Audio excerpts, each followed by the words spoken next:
मैं CB sir.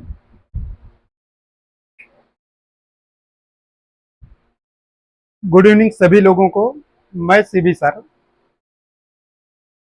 11 classes में आप सभी लोगों का स्वागत करते हैं। सबसे पहले स्वतंत्रता दिवस और रक्षाबंधन की ढेर सारी हार्दिक शुभकामनाएं।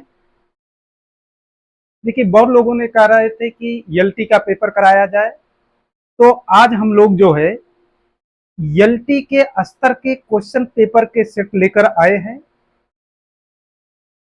जो कि बहुत ही महत्वपूर्ण क्वेश्चंस हैं। एलटी के पेपर कैसे पेपर आता है, इसकी हम लोग चर्चा करेंगे। किस स्टैंडर्ड लेवल पर पेपर आता है। देखिए, यूपीपीएससी की एक बड़ी खासियत है कि वह अपने लेवल के क्वेश्चन पेपर को रखता है, तो उसी लेवल के क्वेश्चन पेपर हम कराने चल रहे हैं। जो लोग जुड़ना चाहते हैं वो चैनल के माध्यम से जुड़ जाएं, और यदि कोई दिक्कत जुड़ने में हो रही है तो इस नंबर पर आप कॉल कर सकते हैं।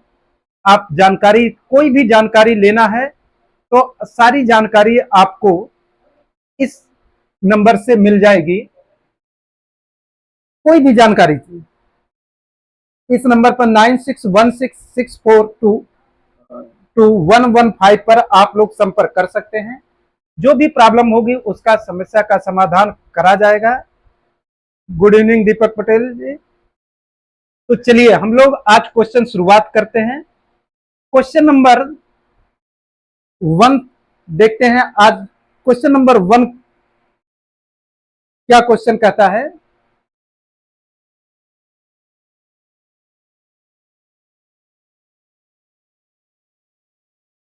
पहला क्वेश्चन कह रहा है, देखिए क्वेश्चन को देखिए।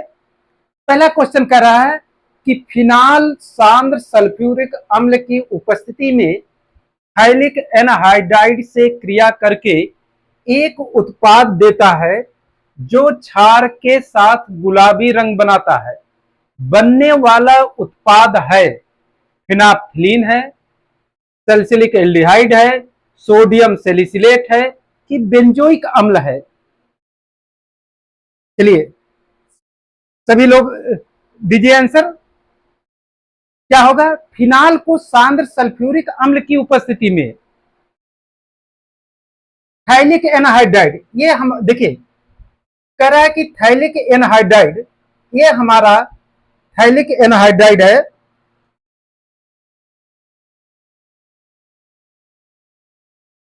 ये थाइलिक एनहाइड्राइड है। जब इसको हम फिनाल के साथ गर्म करते हैं, देखिए फिनाल H और यहां पे H और OH, H2SO4 के साथ गर्म करते हैं, जो प्रोडक्ट बनता है हमारा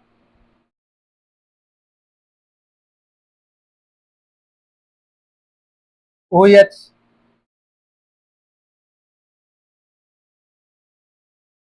OH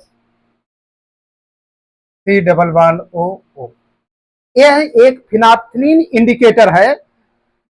कैसा इंडिकेटर है? फिनाफ्थलीन इंडिकेटर है।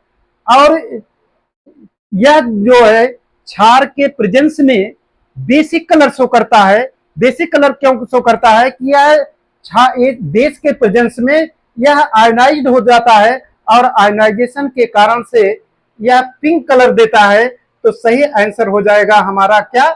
फिनाल सही ऑप्शन हो जाएगा। चलिए नेक्स्ट क्वेश्चन की बात करते हैं हम। कह रहा है कि ईथर के विल्मिंसन संश्लेषण में तृतीयक एल्किल हैलाइड, एल्किल हैलाइड का प्रयोग नहीं किया जा सकता है, क्योंकि पहला ऑप्शन दे रहा है अभिक्रिया उत्क्रमणीय हो जाती है, द रिएक्शन बिकम्स रिवर्सिबल। दूसरा ऑप्शन कह रहा है कि वह क्रियाशील नहीं होते, दे आर नॉट रिएक्टिव। तीसरा ऑप्शन कह रहा है हेलोजन परमाणु के साथ साथ हाइड्रोजन परमाणु भी निकलता है, जिससे एल्कीन बनती है। चौथा ऑप्शन कह रहा है कि हेलोजन परमाणु का निष्कासन कठिन होता है अर्थात removal of halogen atoms is difficult. बताइए जरा क्या ऑप्शन होगा, बताते रहिए सभी लोग।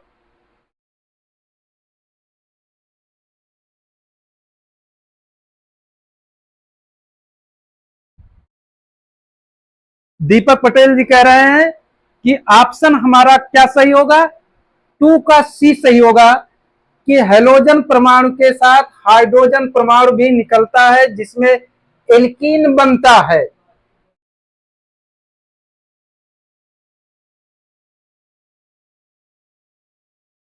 बताइए जरा ऑप्शन। हमने उस दिन अभी जब आपके ईथर की क्लास लिया था तो उसमें हमने चर्चा किया था आपसे कि टर्सरी एल्किल हैलाइड इसलिए नहीं लिया जाता क्योंकि यह टर्सरी एल्किल हैलाइड बेस के प्रेजेंस में एलिमिनेशन रिएक्शन शो करता है, अर्थात विलोपन अभिक्रिया शो करता है। इस कारण से टर्सरी एल्किल हैलाइड का प्रयोग नहीं किया जाता है। तो सही आंसर हो जाएगा हेलोजन परमाणु के साथ साथ हाइड्रोजन परमाणु भी निकलता है और जिससे क्या बनता है, जिसमें एल्कीन बनती है। तो सही आंसर क्या हो जाएगा हमारा, एल्कीन हो जाएगा। सी ऑप्शन सही होगा, हेलोजन परमाणु के साथ साथ हाइड्रोजन परमाणु भी निकलता है। क्लास में हमने इस क्वेश्चन की चर्चा की थी। चलिए नेक्स्ट क्वेश्चन देखते हैं।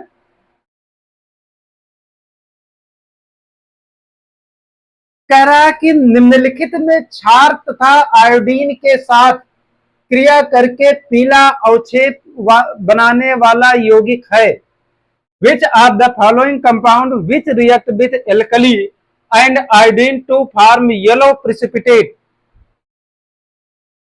कौन सा ऐसा यौगिक है जो क्षार और आयोडीन के साथ क्रिया करके पीला अवक्षेप बनाता है। पहला ऑप्शन कह रहा है बेंजोफिनोन, दूसरा कह रहा है एसिटोफिनोन और तीसरा ऑप्शन कह रहा है एथिल फेनिल कीटोन, चौथा ऑप्शन कह रहा है कोई नहीं। दीजिए आंसर सभी लोग। देखिए कह रहा है क्षार तथा आयोडीन के साथ पीला अवक्षेप। क्षार क्षार अर्थात हम कह सकते हैं एनएच और या केवेच कोई भी ले लें, प्लस आयोडीन के साथ कह रहा है कोई एक यौगिक ए मान ले रहे हैं, ये कह रहा है पीला अवक्षेप बना रहा है। क्या दे रहा है, पीला अवक्षेप, जिसे हम येलो प्रिसिपिटेट कह रहे हैं। तो पूछ रहा क्या यौगिक पॉसिबिलिटी होगी। देखिए क्षार और एनएच का जो अभिकर्मक होता है सबको पता है, या किसका होता है, हेलो फार्म रिएक्शन का। किसका होता है, हेलो फार्म रिएक्शन का। अब बात आई कि रिएक्शन हमको आइडेंटिफाई हो गई, कौन सी रिएक्शन है, हेलो फार्म रिएक्शन है। अब हम लोग हेलो फार्म रिएक्शन की चर्चा कर लेते हैं। हेलो फार्म रिएक्शन वही यौगिक देंगे जिनमें C double bond O C H three group या C H O H C H three group उपस्थित होगा। वही ये जो दोनों ग्रुप उपस्थित होंगे वही हमारा हेलो फार्म अभिक्रिया देगा। अब चलिए देखते हैं बेंजोफिनोन। पहला है बेंजोफिनोन, ये हमारा बेंजोफिनोन है। देखिए ये स्ट्रक्चर है बेंजोफिनोन का। ये हमारा एसिटोफिनोन का है।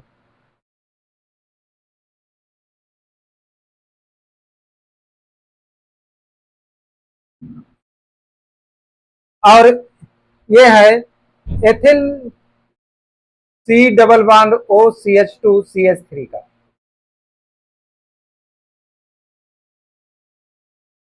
दिख नहीं रहा, लगता है कलर चेंज करना पड़ेगा। चलिए येलो कलर ले लेते हैं, देखते हैं। ठीक है, देखिए कौन सा सही होगा।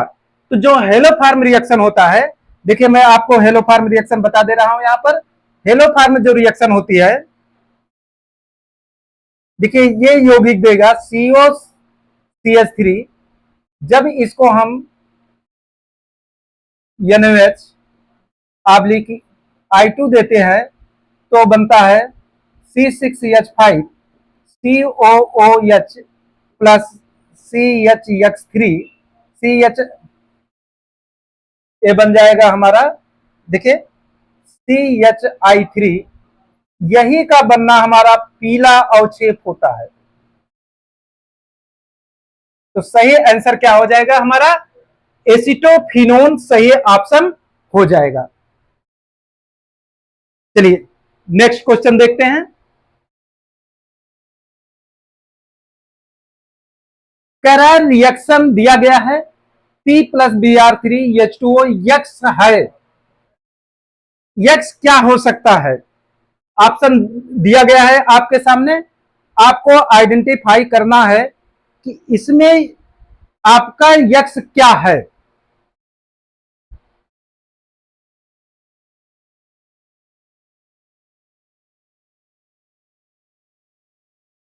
बताइए जरा, आंसर दीजिए।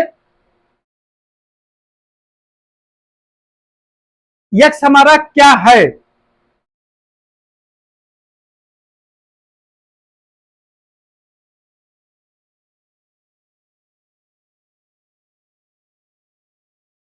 नहीं याद आ रहा है आप लोगों को। इधर देखिए, ये किसका P+Br2H2O किसका अभिकर्मक है, या किस रिएक्शन का, जरा बताइए।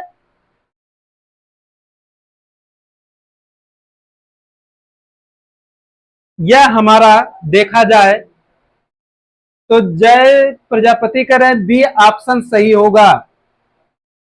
नहीं प्रजापति जी, गलत ऑप्शन आप क्वेश्चन का जवाब दे रहे हैं, बी ऑप्शन सही नहीं होगा।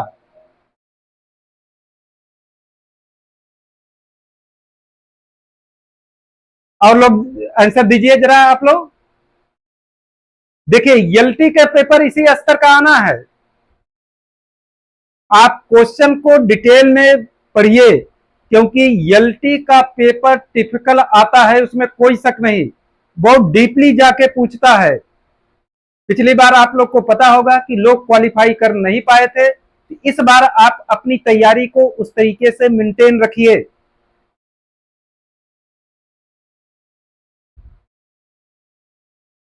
चलिए और कोई आंसर दीजिए। याद करिए, बहुत फेमस रिएक्शन है यह हमारी HVZ रिएक्शन है। याद करिए, हुंस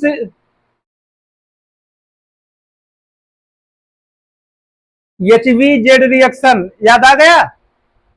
अब बताइए, मैंने रिएक्शन का नाम बता दिया कि HVZ रिएक्शन है। HVZ रिएक्शन क्या करती है, एल्फा कार्बन का हेलोजिनेशन करती है। जैसे फॉर एग्जांपल, चलिए हम आपको हिंट दे दे रहे हैं, ये आपकी HVZ रिएक्शन है। HVZ रिएक्शन,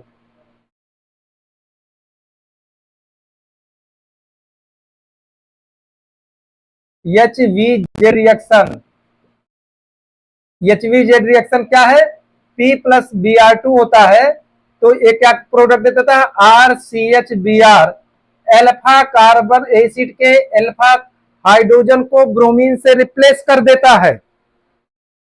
तो सही आंसर क्या हो जाएगा हमारा, सही ऑप्शन हो जाएगा। इसका एल्फा कार्बन कौन सा है, ये एल्फा कार्बन है, इसी को H को रिप्लेस कर देगा। तो क्या बन जाएगा, इसका सही जो प्रोडक्ट बनेगा वह हमारा बनेगा CO2H।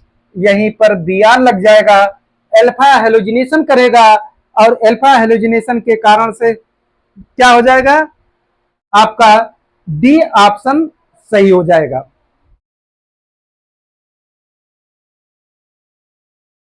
क्लियर हो गया। अब चलते हैं नेक्स्ट क्वेश्चन पर। इसे HVZ reaction famous alpha halogenation करना है ये कार्बोक्सिलिक एसिड का, तो सदैव HVZ रिएक्शन का प्रयोग किया जाएगा। चलिए नेक्स्ट क्वेश्चन देखते हैं। एमाइड को एमीन में परिवर्तन की अभिक्रिया है। करा the reaction of conversion of amide into amine is Cannizzaro अभिक्रिया, हाफमैन ब्रोमाइड अभिक्रिया, विल्मिंसन संश्लेषण, वुड्स अभिक्रिया। बताइए जरा आंसर, सभी लोग आंसर दीजिए। आप लोग सोच के आंसर दीजिए, क्या ऑप्शन सही हो सकता है।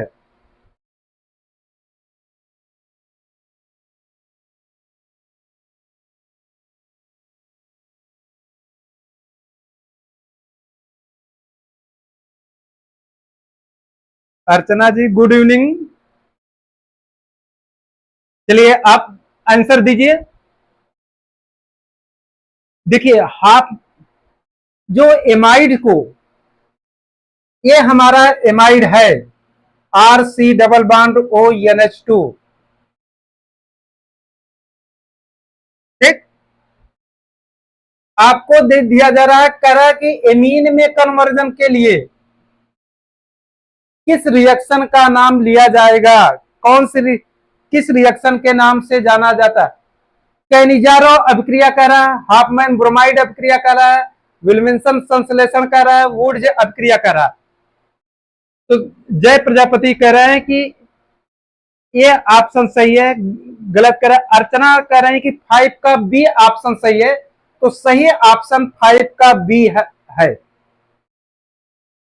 सही ऑप्शन क्या है, 5 का बी है।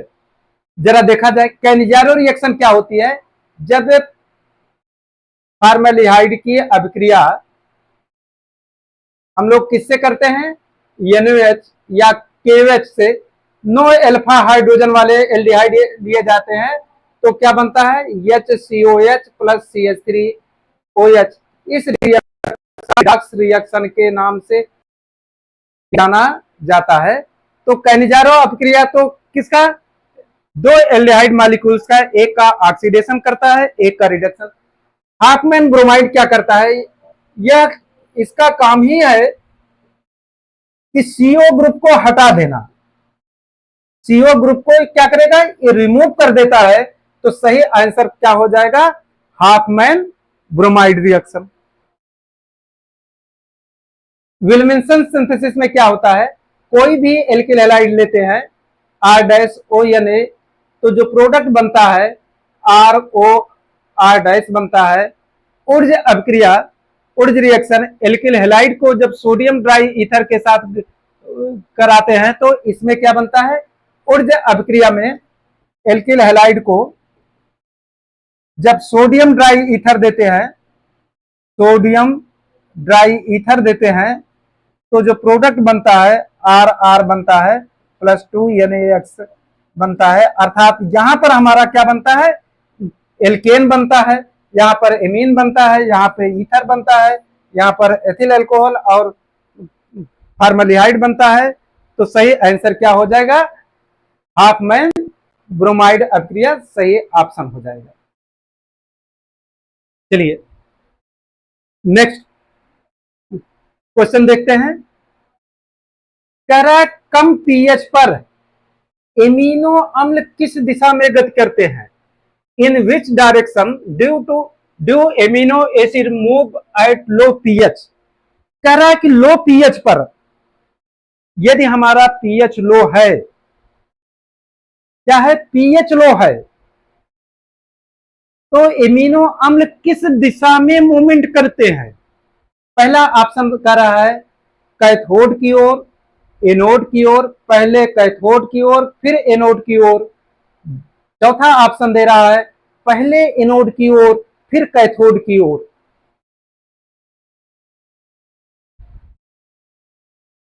जरा आंसर दीजिए।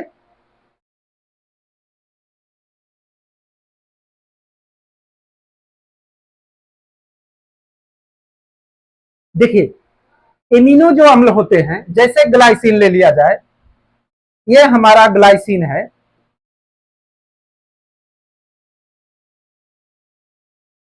ग्लाइसिन जो होता है वह जुपिटर आयन के रूप में उपस्थित होता है, जिसे हम डाइपोलर आयन भी कहते हैं। तो क्या करता है, ये जुपिटर आयन के रूप में अर्थात NH3+ और CH2 COO- बन जाएगा।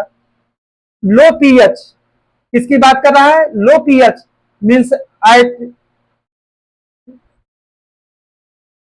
एसिडिक मीडियम की बात कर रहा है, अम्लीय माध्यम की बात कर रहा है।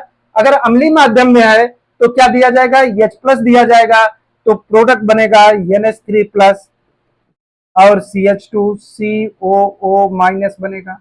अगर इसे बेसिक मीडियम दिया जाए, NaOH दिया जाए, जिसे हम बेसिक मीडियम कर रहे हैं, मीन्स क्षारीय माध्यम की बात कर रहे हैं, क्षारीय माध्यम की बात कर रहे हैं, तो क्या हो जाएगा, इसका जो प्रोडक्ट बनेगा NH3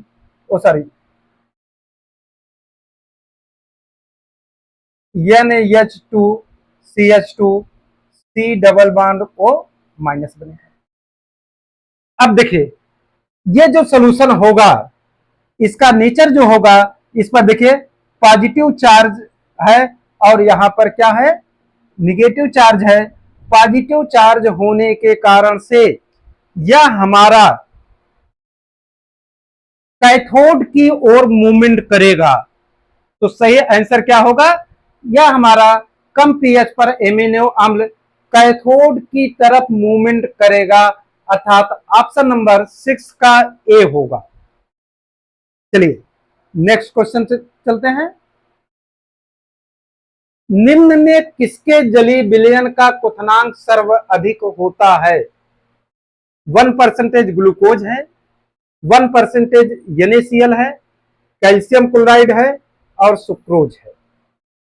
देखिए ये कह रहा है कि विलयन का क्वथनांक सर्वाधिक, जो boiling point, melting point, elevation of freezing point, elevation of boiling point, यह सभी के सभी किस पर निर्भर करते हैं, हमेशा उनके नंबर ऑफ आयंस पर, अर्थात क्वथनांक की बात कर रहा है, अर्थात बॉइलिंग पॉइंट की बात कर रहा है। बॉइलिंग पॉइंट जो होता है directly proportional to number of ions पर निर्भर करता है, अर्थात आयनों की संख्या पर। किसके, आयनों की संख्या पर। आयनों की संख्या पर देखा जाए तो इसमें कितने आयन होंगे, Na+ और Cl- बनेगा। इसमें नो आयंस बनेंगे, कोई आयंस नहीं बनेंगे। इसमें ग्लूकोज में भी नो आयंस, कोई आयंस नहीं बनेगा। और इसमें बनेगा कैल्शियम 2+, 2Cl-। तो देखा जा रहा है इसमें 3 आयंस, इसमें केवल कितने, 2 आयंस। तो आयनों की संख्या सबसे ज्यादा सी में है, तो सी का क्या होगा, आंसर सबसे ज्यादा होगा। तो सही आंसर हो जाएगा हमारा क्या, 7 का सी ऑप्शन सही हो जाएगा। चलिए नेक्स्ट क्वेश्चन जरा देखते हैं हम लोग। सीसा संचायक सेल को आवेशित करने पर PbO2 घुलता है, कि लेड इलेक्ट्रोड पर PbSO4 जमता है, कि H2SO4 पुनः बनता है, कि अम्ल की मात्रा घटती है। बताइए जरा।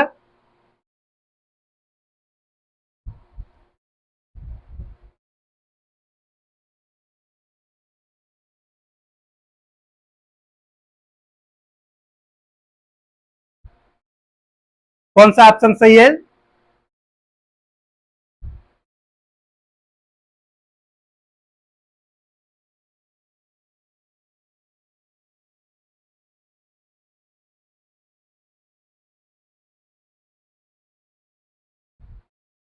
देखिए कह रहा है सीसा संचायक सेल की बात कर रहा है, लेड स्टोरेज सेल, अर्थात सिंपली हम किसकी बात कर रहे हैं, लेड सल्फेट की बात कर रहे हैं। तो क्या होता है, जो लेड सल्फेट होता है PbSO4 या लेड सल्फेट, जो होता है, इसको जब वाटर देते हैं, इसकी अभिक्रिया जब वाटर में होती है तो क्या बनता है, पीबी बनता है प्लस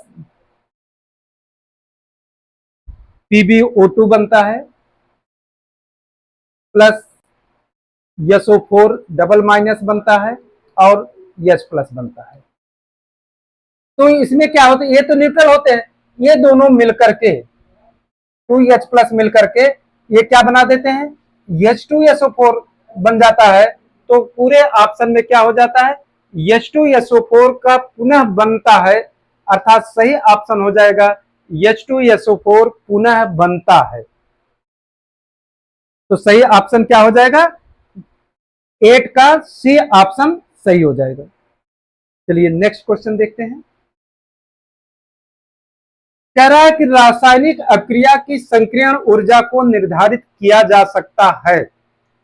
पहला कह रहा है मानक ताप पर वेग नियतांक को निर्धारण करके, by determining the rate constant of at standard temperature. कभी भी एक्टिवेशन एनर्जी को स्टैंडर्ड टेम्परेचर पर डिटर्मिनेशन नहीं किया जा सकता है। तो यह ऑप्शन हमारा पूर्णतया गलत है। चलिए पहले तो आप ये देख लीजिए रासायनिक अभिक्रिया की संक्रियण ऊर्जा, एक्टिवेशन एनर्जी का फार्मूला क्या होता है। अगर इसको जरा देखा जाए तो यह होता है log K2 upon K1 is equal to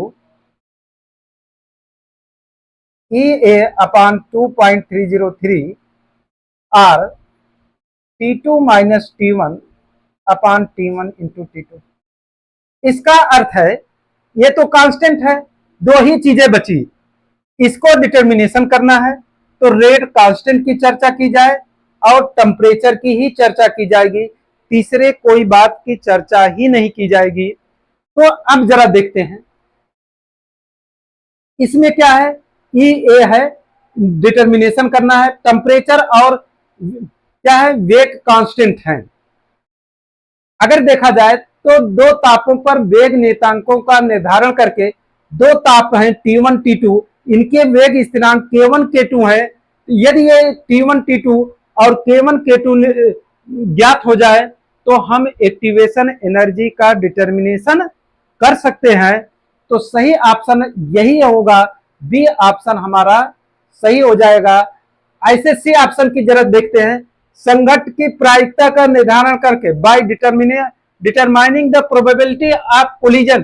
collision से कोई अर्थ ही नहीं होता है, कोलिजन का कोई सिग्निफिकेंस नहीं है। उत्प्रेरक का उपयोग करके, उत्प्रेरक क्या करता है, किसी रासायनिक अभिक्रिया की एक्टिवेशन एनर्जी को घटा देता है। उत्प्रेरक क्या करते हैं, एक्टिवेशन एनर्जी को घटाते हैं, इनका काम है घटाना। तो सही आंसर क्या होगा, बी ऑप्शन हमारा सही हो जाएगा। चलिए नेक्स्ट क्वेश्चन।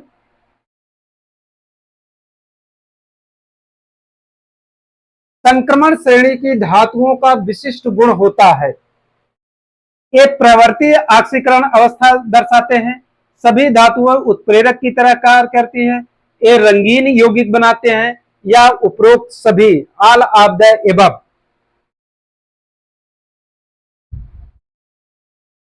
आंसर दीजिए जल्दी से। The characteristics features of transition series metal is, ये प्रवर्ती ऑक्सीकरण अवस्था दर्शाते हैं, ये सभी धातुएं उत्प्रेरक की तरह कार्य करती हैं, ये रंगीन यौगिक बनाती हैं, या उपरोक्त सभी। देखिए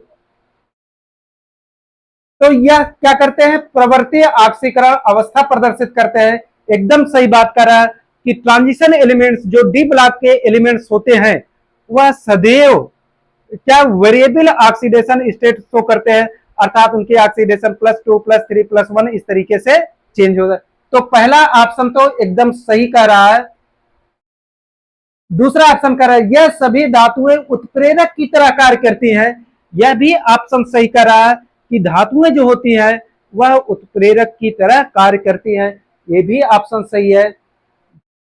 कह रहा है कि यह रंगीन यौगिक बनाती है। जितने ट्रांजिशन एलिमेंट्स हैं, ज्यादातर ट्रांजिशन एलिमेंट्स कलर्ड शो करते हैं। उसका रीजन क्या है? कि उसमें अयुग्मित इलेक्ट्रॉन होते हैं। तो सही आंसर क्या हो जाएगा? उपरोक्त सभी जो होगा वह सही आंसर हो जाएगा। कि मीन्स जितने प्रॉपर्टी दी गई हैं सभी प्रॉपर्टी हमारी सही है। चलिए नेक्स्ट क्वेश्चन देखते हैं। संकुल AgH2O AgCl का आईपीएससी नाम होगा। बताइए जरा क्या आईपीएससी नाम होगा?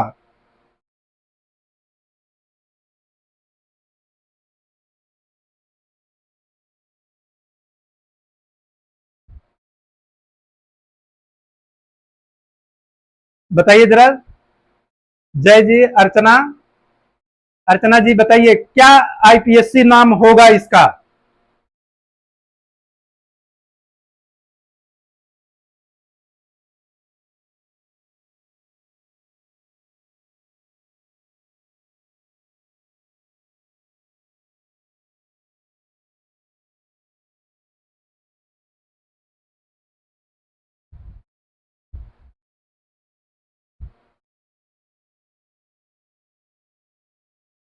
ग्यारह का बी कह रहे हैं।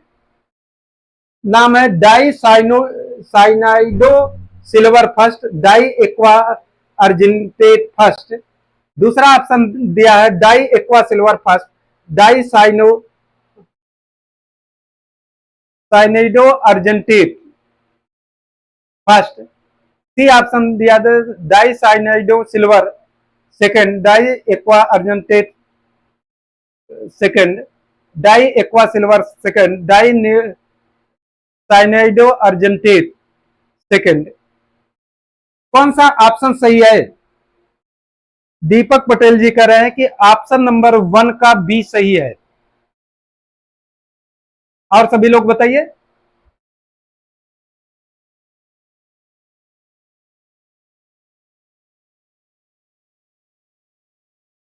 देखिए, जब दो दो कॉम्प्लेक्स एक साथ जुड़े हों, क्या दोनों कॉम्प्लेक्स एक साथ जुड़े हों, तो यहां पर जो एजीसीएन का देखिए, यहां पर ऑक्सीडेशन नंबर कितना है? अगर देखा जाए तो AgCl2 है तो कंबाइंड निकालेंगे तो इस पर प्लस चार्ज आ जाएगा, इस पर माइनस चार्ज आ जाएगा। आईपीएससी नॉमेनक्लेचर में कहा जाता है कि प्लस वाले का नाम सबसे पहले, कटायन जो होगा उसका नाम सबसे पहले लिखा जाएगा। कटायन कॉम्प्लेक्स का नाम सबसे पहले, फिर एनायन का। क्योंकि दोनों का ऑक्सीडेशन नंबर +1 आएगा, यहां से पूरे कंबाइंड का निकालेंगे तो कितना आ जाएगा? +1। अब यह कॉम्प्लेक्स हमारा पॉजिटिव है तो इसका नाम सबसे पहले, यह कॉम्प्लेक्स नेगेटिव है तो इसका नाम बाद में लिखा जाएगा। तो जरा देखते हैं, इसका नाम लिखने चल रहे हैं तो सबसे वाटर को शब्द एक्वा यूज किया जाता है। कितने लगे हैं? 2। तो सही नाम हो जाएगा डाई एक्वा। डाई एक्वा किसी में है? सही नाम देखिए इसका क्या है? डाई हो जाएगा, एक्वा हो जाएगा, प्लस चार्ज है तो सिल्वर फर्स्ट हो जाएगा। क्या हो जाएगा? Die aqua silver first. इसका नाम क्या पढ़ा जाएगा? Dicyanido. या निगेटिव है तो सिल्वर को अर्जेंटेट पढ़ा जाता है। क्या पढ़ा जाता है? अर्जेंटेट पढ़ा जाता है। कब? जब इस कॉम्प्लेक्स पर निगेटिव चार्ज जनरेट हो गया। देखिए यहां से निकालेंगे तो ऑक्सीडेशन नंबर +1 निकलेगी। इसका +1 तभी निकलेगा जब इस पर ऑक्सीडेशन नंबर प्लस होगा, इसका +1 तभी निकलेगा जब इस पर क्या कॉम्प्लेक्स पर क्या होगा? माइनस चार्ज होगा। तो सही ऑप्शन क्या हो जाएगा? Die aqua silver first, di cyanido argentate first. कौन सा है? हमारा बी ऑप्शन सही है। तो सही आंसर क्या हो जाएगा? बी सही हो जाएगा। चलिए नेक्स्ट क्वेश्चन देखते हैं। कह रहा है कि निम्नलिखित में कौन सा यौगिक तीव्रतम SN2 अभिक्रिया करेगा? Which of the following compounds will undergo the fastest SN2 reaction? इनमें कौन सा ऐसा है जो सबसे ज्यादा फास्टेस्ट तेजी से SN2 अभिक्रिया देगा?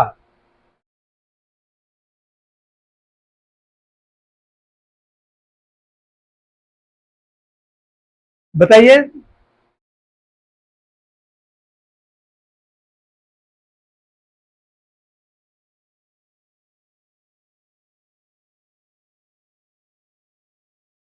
दीपक जी जय। 12 क्वेश्चन का कौन सबसे तेजी से देगा? दीपक पटेल जी कह रहे हैं कि 12 का ए ऑप्शन सही है।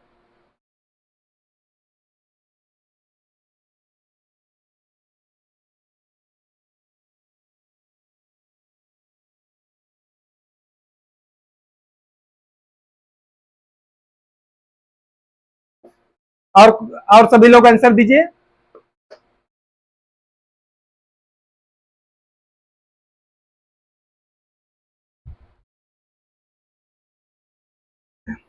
हमने आप लोगों को बताया भी था कि SN2 रिएक्शन जो होता है इसका जो ऑर्डर होता है, देखिए सबसे इसका बाइमॉलिक्यूलर रिएक्शन का है।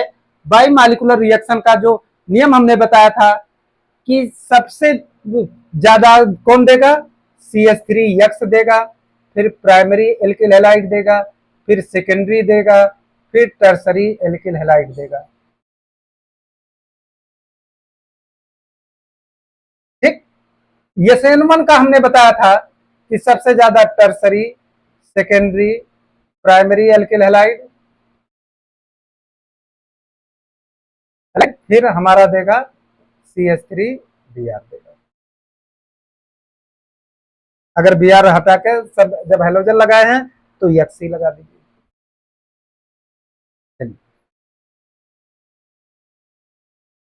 कौन देगा भाई? देखिए SN2 का बात कर रहा है, ये कौन सा एल्किल हैलाइड है? देखा जाए तो ये कार्बन है 1 2 3, ये टर्सरी एल्किल हैलाइड है। ये भी 1 2 3, ये भी टर्सरी एल्किल हैलाइड है। यहां पर देखा जाए तो 1 2, ये सेकेंडरी एल्किल हैलाइड है। ये हमारा देखा जाए तो प्राइमरी एल्किल हैलाइड है। तो सही आंसर क्या होगा हमारा? 12 का ये ऑप्शन सही होगा, क्योंकि यही हमारा प्राइमरी एल्किल हैलाइड शो कर रहा है, तो यही हमारा आंसर भी हो जाएगा। चलिए नेक्स्ट देखते हैं। एल्कोहलों के लूकास परीक्षण में धुंधलापन किस पदार्थ के बनने के कारण उत्पन्न होता है? In the Lucas test for the alcohol turbidity is caused by the formation of which substance? पहला कह रहा है एल्डिहाइड, दूसरा कह रहा है कीटोन, तीसरा कह रहा है अम्ल क्लोराइड, और चौथा कह रहा है क्या आपका? Alkyl chloride.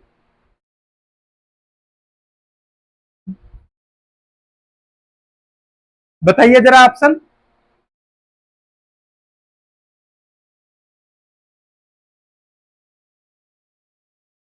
13 का दीपक पटेल कह रहे हैं 13 का डी ऑप्शन सही होगा, अर्थात एल्किल हैलाइड का फॉर्मेशन होगा।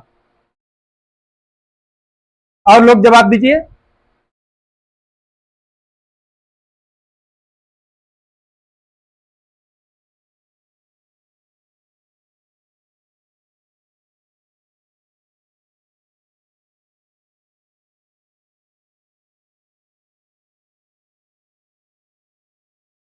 देखिए जो लूकास परीक्षण होता है, जिसके हम लूकास की बात कर रहे हैं, लूकास परीक्षण परीक्षण में एक होता है लूकास अभिकर्मक। लूकास अभिकर्मक, जो लूकास अभिकर्मक होता है वह सांद्र HCl प्लस निर्जल जिंक क्लोराइड। सांद्र HCl और निर्जल जिंक क्लोराइड को हम लोग क्या कहते हैं, लुकास टेस्ट के नाम से जानते हैं, सॉरी लुकास रिएजेंट के नाम से जाना जाता है। ये जो लुकास अभिकर्मक होता है, यह प्राइमरी एल्कोहल के साथ, प्राइमरी एल्कोहल है, कोई अवक्षेप नहीं, कोई अवक्षेप नहीं। सेकेंडरी एल्कोहल के साथ, द्वितीयक एल्कोहल के साथ,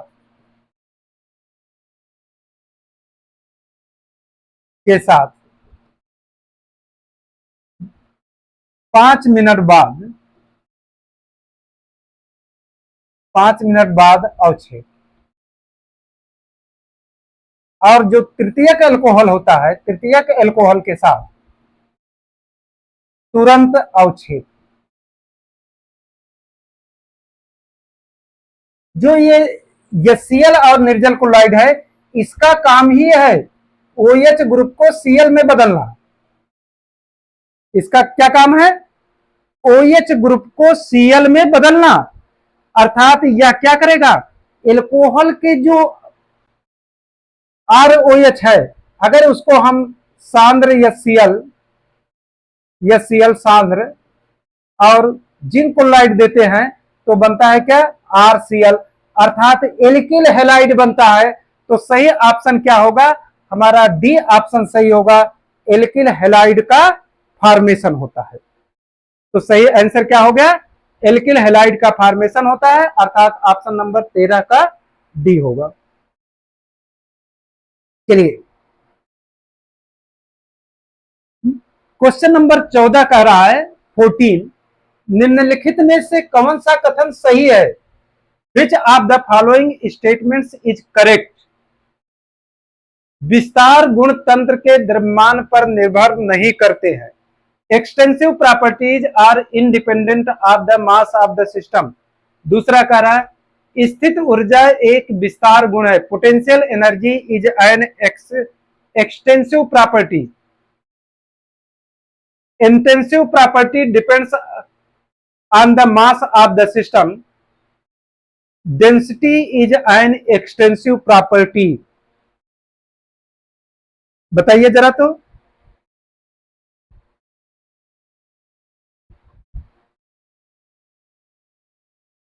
दीपक पटेल कह रहे हैं 14 का बी ऑप्शन सही है। देखिए जरा जान लीजिए एक्सटेंसिव और इंटेंसिव प्रॉपर्टीज होती क्या है। जो एक्सटेंसिव प्रॉपर्टी होती हैं वह मास डिपेंडेंट होती हैं। जो एक्सटेंसिव प्रॉपर्टी होती हैं यह मास पर निर्भर करती हैं। जो इंटेंसिव प्रॉपर्टी होती हैं यह मास द्रव्यमान पर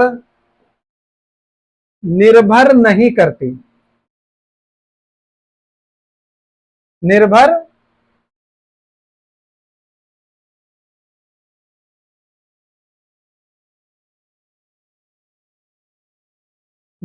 नहीं करती। अब आप आंसर तो दे ही सकते हैं।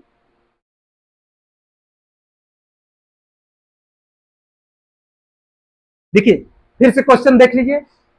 Extensive property are independent of the mass of the system, जबकि आप कह रहे हैं कि एक्चुअल जो इंटेंसिव प्रॉपर्टी होती है वह मास पर निर्भर करती है। अर्थात पहला स्टेटमेंट गलत कर रहा है कि यह ऑप्शन नहीं हो सकता, क्योंकि एक्सटेंसिव प्रॉपर्टी जो होती है वह द्रव्यमान पर निर्भर करती है, जबकि इसमें कह रहा है द्रव्यमान पर निर्भर कर।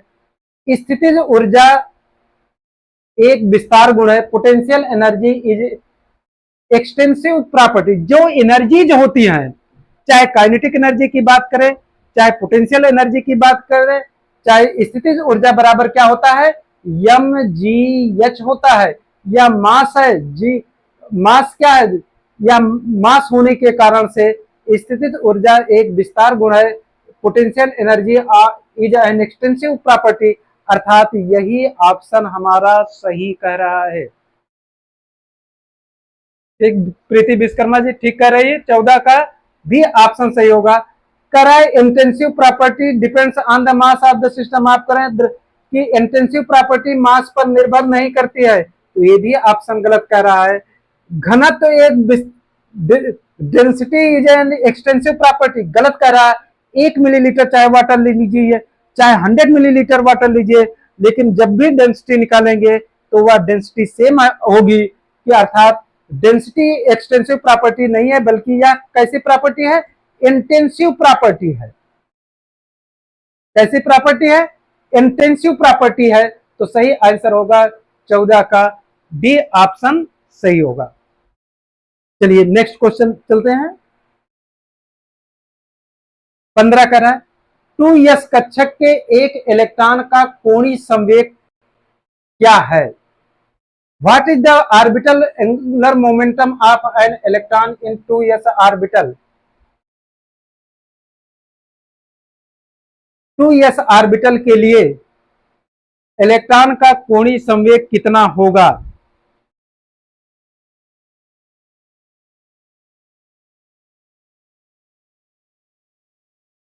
देख, एक चीज ध्यान रखिएगा, चाहे 1s की बात करें, चाहे 2s की बात करें, चाहे 3s की बात करें, चाहे 4s की बात करें, चाहे 5s की बात करें, चाहे 6s की बात करें, चाहे 7s की बात करें, सभी यस के लिए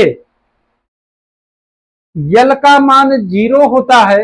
यल का मान 0 होने के कारण से एंगुलर मोमेंटम सदैव कितने के बराबर होगा? 0 के बराबर होगा। L is equal to 0, angular momentum under root l plus 1 होता है, तो एंगुलर मोमेंटम भी कितना हो जाएगा? 0 के बराबर होगा, इंटू एच अपान 2 पाई होता है। तो यल का मान जब 0, तो सबका मान क्या हो जाएगा? 0 के इक्वल, अर्थात पहला बी ऑप्शन हमारा सही हो जाएगा। चलिए नेक्स्ट क्वेश्चन देखते हैं। निम्नलिखित इलेक्ट्रोलाइट के 0.1 जलीय विलयन पर विचार कीजिए। इनके बढ़ते हुए पीएच का सही क्रम क्या होगा? बहुत बढ़िया क्वेश्चन है कि इनके बढ़ते हुए पीएच मान के क्रम में क्या होगा?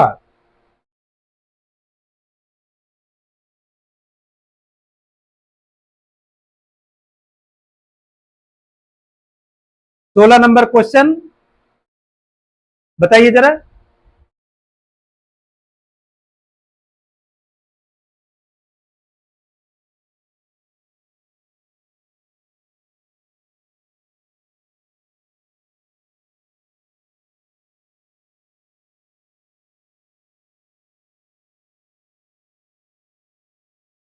पीएच के बढ़ते हुए मान क्रम में लिखना है आपको।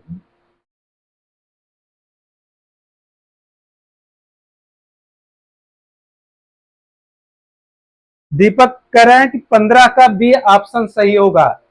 इधर देखिए, आपको याद हो पड़ा होगा 0 से 7, 7 से 14,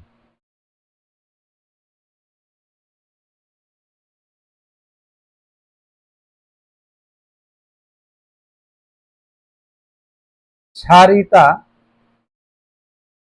के बढ़ने का क्रम है का पीएच, अम्लीयता के घटने का क्रम है।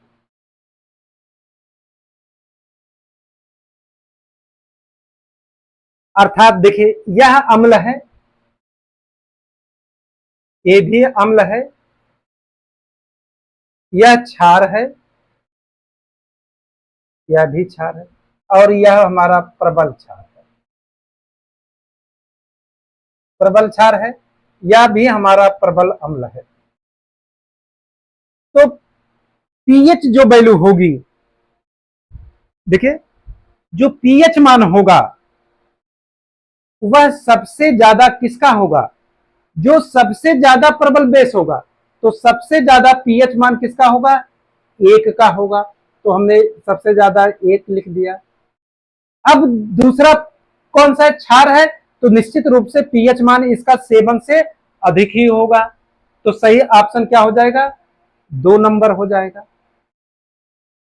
अब देखें HCl है, एस्टिक एसिड है, प्रबल कौन होगा, HCl, इसका पीएच मान कम होगा, इसका पीएच मान ज्यादा होगा, तो 3 होगा और क्या होगा, 1 होगा। कोई ऐसा ऑप्शन देखिए जो यह ऑप्शन सही प्रदर्शित कर रहा हो।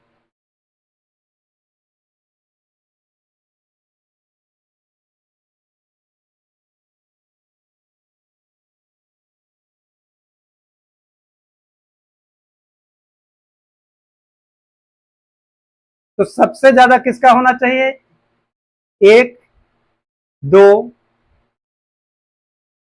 अरे सॉरी ये गलत हो गया, 1 नंबर इसका होना चाहिए, फिर 2 नंबर, फिर 3 नंबर, ओ सॉरी 4 नंबर ये होना चाहिए, 4 लिखा गया, तो 4, 3, 2, 1 कोई ऑप्शन है, 4, 3, 2, 1 अर्थात ऑप्शन नंबर हमारा सी दिया गया है, तो हम लोग सी पर चले जाएंगे।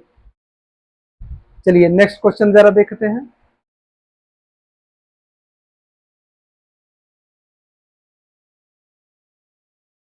माइकलिस मेंटन तंत्र के अनुसार ये क्वेश्चन बहुत अच्छा क्वेश्चन है, अक्सर परीक्षाओं में पूछा जाता है। आपके सिलेबस के एलटी में कैटेलिसिस चैप्टर है, उस कैटेलिसिस का क्वेश्चन है, पर्टिकुलर सिलेबस में इसका नाम दिया गया है, इसलिए इस क्वेश्चन को थोड़ा सा ध्यान से देखिएगा। तरह Michael maintain according to Michaelis Menten mechanism, the rate of enzyme catalyzed reaction is given by R is equal to K2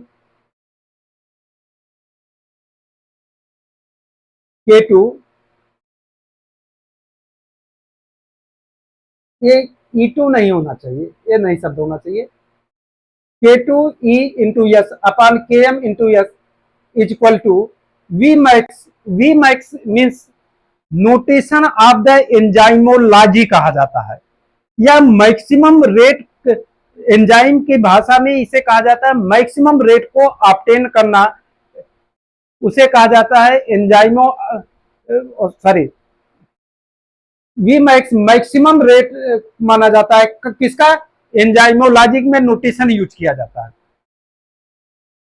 कह रहा है जहां प्रतीकों के अपने सामान्य अर्थ हैं, where the symbol have their useful meaning, फिर कह रहा है consider the following statements, जब concentration of S is very very greater than Km तो अभिक्रिया प्रथम कोटि की है। चलिए कह रहा है कि जब हमारा S की कंसंट्रेशन बहुत ज्यादा है, जरा रेट देखिए, रेट इज इक्वल टू लिखा है V max maximum rate of enzymology into S into K M plus S. ये कह रहा है कि जब पहला ऑप्शन कह रहा है जब concentration of S is very very greater than K M, it means concentration of S plus K M approximately equal to concentration of S. तो यहां से जो रेट लिखा जाएगा R is equal to V max into concentration of S into K M, और K M तो खत्म हो गया, this is equal to concentration of S. ठीक, यस यस कैंसिल आउट हो गया, तो R is equal to V max, अर्थात यहां पर कंसंट्रेशन ऑफ एस पावर 0 मिल गया, तो जो कोटि निकल कर आई वह कोटि कह रहा है हमारा 0 होती है, जबकि इसमें क्या कर रहा है कि तो अभिक्रिया की प्रथम कोटि की होगी। यह स्टेटमेंट्स एकदम पूर्णतः गलत है, अर्थात हमारा क्या हो जाएगा, पहला ही पॉइंट हमारा गलत कर रहा है। अब दूसरा पॉइंट को चेक कर लेते हैं, क्या कर रहा है, जब Km is equal to S second case की बात कर रहा है जब Km is equal to S. तो यहां से देखिए, यहां पर वैल्यू रखिए, तो R is equal to V max concentration of S into 2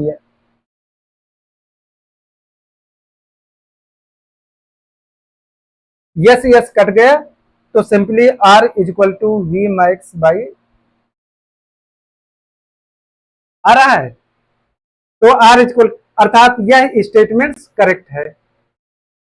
enzyme की टर्न ओवर संख्या, टर्न ओवर नंबर K2 द्वारा दी जाती है, यह भी सही स्टेटमेंट्स कर रहा है।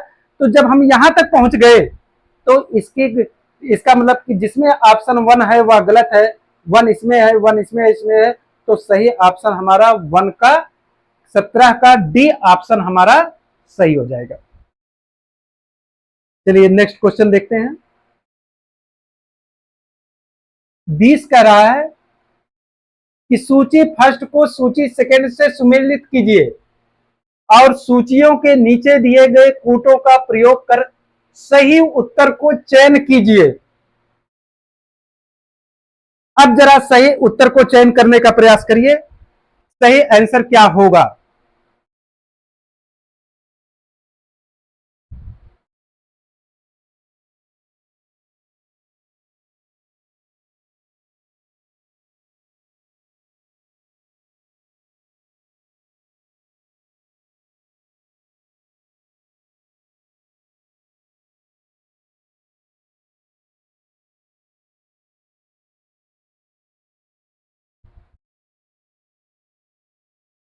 आंसर दीजिए सभी लोग जल्दी से। देखिए, जो इक्वेशन आप जानते हैं पहले उसको मैच कराइए। क्लेसियस क्लैपेरॉन इक्वेशन होता है Ln P2 अपान P1 is equal to delta HV upon R, एक क्लेसियस क्लैपेरॉन इक्वेशन होता है। यह हमारा गिब्स हेल्महोल्ट्ज इक्वेशन होता है, ठीक। किरचॉफ इक्वेशन ये होता है, और ये वन हाफ आइसोकोर इक्वेशन कहलाता है। तो सही आंसर क्या होगा, ए का थर्ड, बी का 4, सी का 1, डी का 2। तो आंसर क्या आया, 3 4 1 2। देखिए आंसर क्या निकल के आया, 3 4 1 2।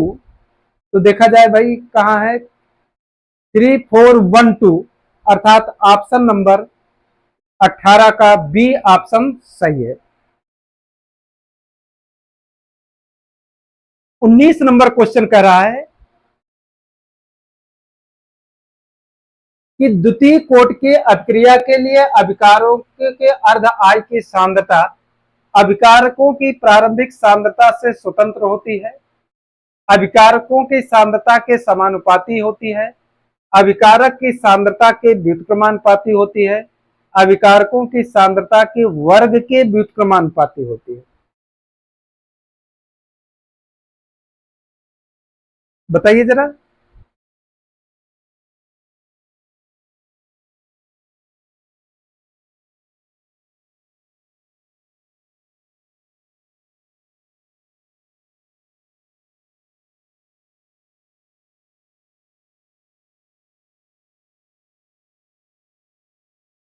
यहां से जरा देखिए, जो फॉर nth ऑर्डर के लिए हमने आप इक्वेशन बता दे रहे हैं, फॉर nth कोट के लिए, nth कोट के लिए क्या होता है, T half proportional to 1 upon A power n minus 1। किसी भी ऑर्डर की रिएक्शन की बात कर ली जाए, चाहे जीरो ऑर्डर की बात की जाए, चाहे फर्स्ट ऑर्डर की बात की जाए, चाहे सेकेंड ऑर्डर की बात की जाए, चाहे थर्ड ऑर्डर रिएक्शन की बात की जाए, अर्थात किसी ऑर्डर के लिए यदि बात की जाए तो उसके लिए यह फार्मूला एप्लीकेबल है। तो दीपक पटेल जी कह रहे हैं कि भाई 19 का सी ऑप्शन सही होगा, इस फार्मूले से रखा जाए। तो देखिए, T half proportional to second order का रहा तो ए पावर 2 माइनस 1, अर्थात T half proportional to 1 upon A अर्थात अर्ध आई जो होंगे उसके व्युत्क्रमानुपाती होगा।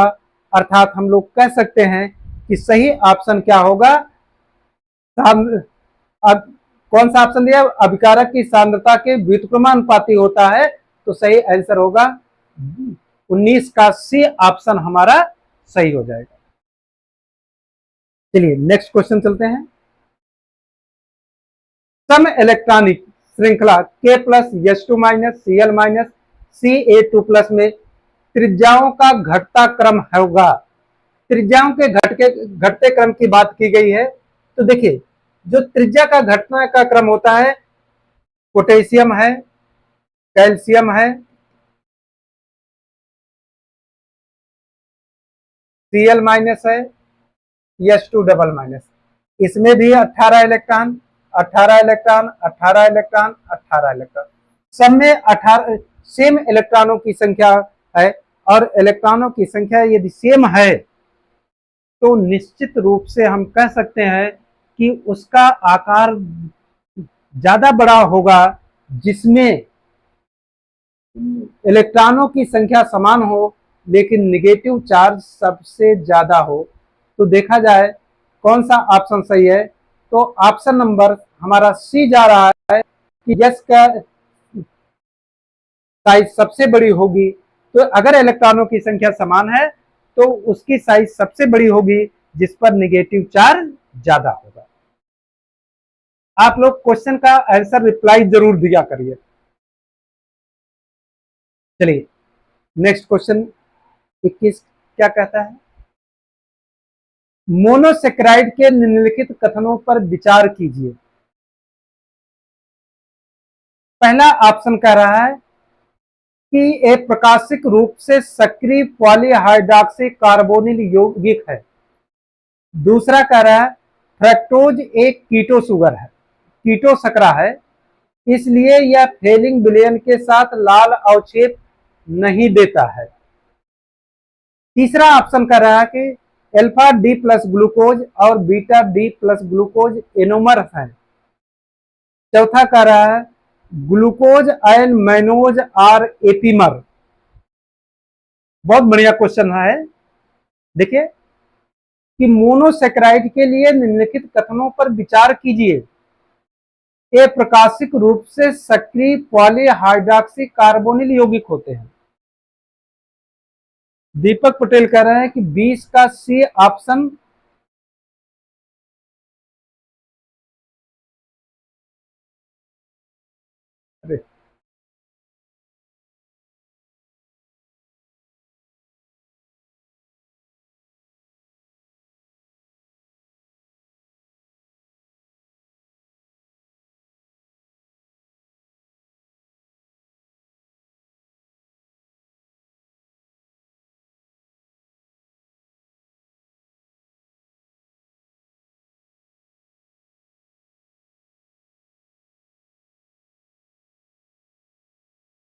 एक मिनट जरा रुकिए।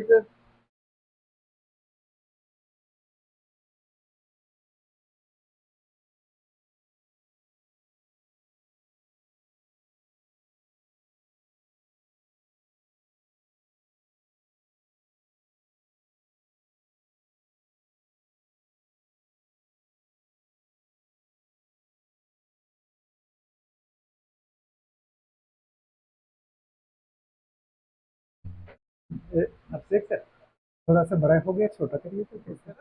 बड़ा हो गया, इसे हाथ से ऊपर रहे थे, थोड़ा सा 1 मिनट वेट करिए, हम इसको छोटा करिए। अच्छा अच्छा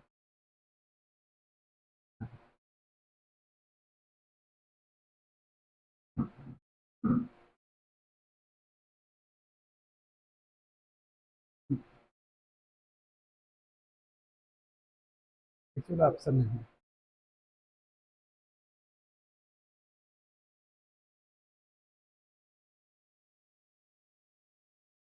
तो इसका ऑप्शन नहीं है। चलिए चलिए देखिए क्वेश्चन, इसको बना लीजिए ऑप्शन देखा जाए कि मोनोसेक्राइड के लिए निम्नलिखित कथनों पर विचार कीजिए। पहला कह रहा है ये प्रकाशिक रूप से सक्रिय पॉलीहाइड्रॉक्सी कार्बोनिल यौगिक होते हैं। इधर देखिए ये ग्लूकोज होते हैं। मोनोसेक्राइड मतलब ग्लूकोज की बात की जा रही है। इधर देखिए, ये ग्लूकोज की संरचना है, ऐसे पॉलीमर बनाया जाता है। ये क्या कहते, प्रकाशिक रूप से पॉलीहाइड्रॉक्सी तो है ही है, पॉलीहाइड्रॉक्सी तो है, और अगर वह कायरल कार्बन होगा तो निश्चित रूप से वह क्या होगा, प्रकाशिक सक्रिय होगा। यहां पर देखिए, यह कायरल कार्बन,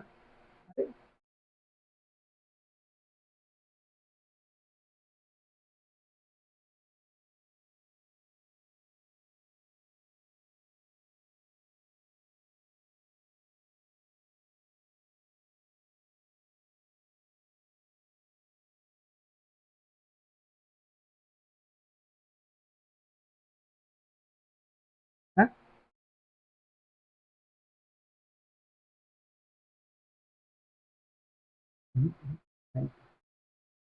जरा कहां पे, अच्छा ये ध्यान,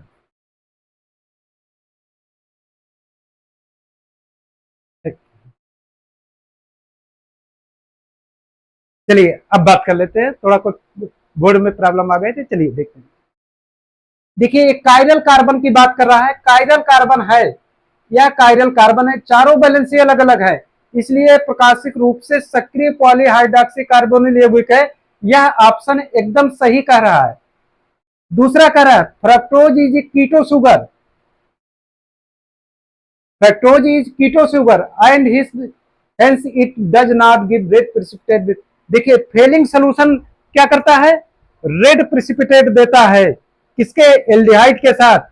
लेकिन ग्लूकोज के जब फ्रक्टोज की बात करते हैं तो यह कीटो शुगर होते हुए भी हमारा क्या देता है, रेड प्रेसिपिटेट देता है। जबकि कहना चाहिए कि रेड प्रेसिपिटेट क्या कर रहा है, डज नॉट गिव, या गलत कह रहा है। फ्रक्टोज जो होता है बेसिक मीडियम में प्रेजेंस होने के कारण से यह हमारा क्या करता है, फिलिंग सोल्यूशन के साथ रेड प्रेसिपिटेट होता है। क्यों, क्योंकि बेसिक मीडियम में ग्लूकोज हमारा फ्रक्टोज में चेंज होता है, और फ्रक्टोज हमारा क्या होता है, माइनोज में चेंज हो जाता है। क्लियर, ग्लूकोज किस में चेंज हो जाता है, बेसिक मीडियम में। ग्लूकोज जो होता है यह हमारा बेसिक मीडियम में फ्रक्टोज में चेंज होता है, और फ्रक्टोज जो होता है वह माइनोज में बेसिक मीडियम में चेंज होता है।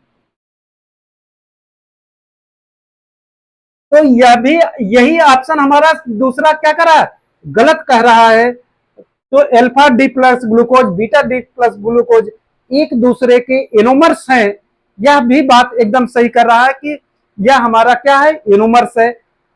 ग्लूकोज और माइनोज और एपीमर्स, एपीमर्स क्या होते हैं कि ऐसे कंपाउंड्स जिनके एक कार्बन की संरचना अलग होती है उसे हम क्या कहते हैं, एपीमर्स कहते हैं।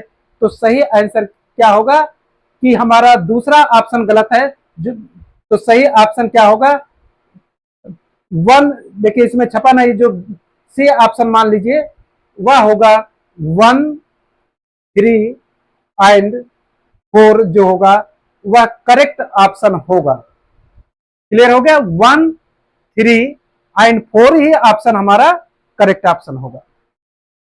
इसमें नहीं दिया ऑप्शन, चलिए कोई बात नहीं, नेक्स्ट क्वेश्चन देखते हैं।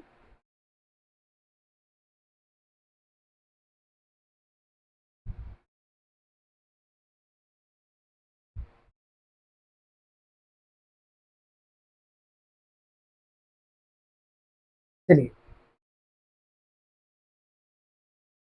क्वेश्चन नंबर कह रहा है निम्नलिखित, अच्छा यहाँ पर उसका क्वेश्चन का यहाँ आ गया था, ये देखिए इसको डी ऑप्शन करके 1, 3 एंड 4 सही है। Which of the following species है बॉन्ड ऑर्डर इज 3, इनमें से कौन से ऐसे स्पीसीज है जिसका बॉन्ड ऑर्डर 3 है। नंबर 1 करा N2, NO, NO plus, C2, 2 minus. Option दे रहा 1 एंड 2, बी ऑप्शन दे रहा 1, 2 एंड 3, सी ऑप्शन दे रहा 1, 2 एंड 4, डी ऑप्शन दे रहा 1, 3 एंड 4।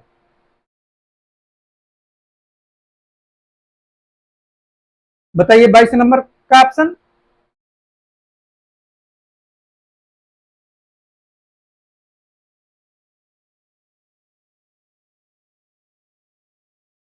इधर देखिए, सब में इलेक्ट्रॉनों की संख्या गिन लीजिए। इसमें इलेक्ट्रॉन कितने होंगे? 14 इलेक्ट्रॉन। इसमें कितने होंगे? 14 इलेक्ट्रॉन। इसमें कितने होंगे? 15 इलेक्ट्रॉन। इसमें कितने होंगे? 14 इलेक्ट्रॉन। अब जरा बताइए, जाहिर सी बात है, जिसमें इलेक्ट्रॉनों की संख्या क्या होगी? सेम होगी, उसमें बॉन्ड ऑर्डर भी सेम होगा। तो सबको पता है 14 इलेक्ट्रॉन, 15 इलेक्ट्रॉन, 16, 17, इसका बॉन्ड ऑर्डर 3 होता है, इसका 2.5 होता है, इसका 2 होता है, इसका 1.5 होता है। तो 3 बॉन्ड ऑर्डर किसका होगा? एक 1 का होगा, 3 का होगा और 4 का होगा। तो 1, 3 एंड 4, अर्थात ऑप्शन नंबर 22 का डी ऑप्शन हमारा सही होगा। चलिए नेक्स्ट क्वेश्चन देखिए। Select the correct expression from the following. अधोलिखित में कौन सा व्यंजक सही है, चुनिए। यह मैक्सवेल रिलेशंस हैं, आपको आइडेंटिफाई करना है कौन सा मैक्सवेल रिलेशन हमारा करेक्ट है। कौन सा मैक्सवेल रिलेशन हमारा क्या है, करेक्ट होगा, इसकी चेक करना है।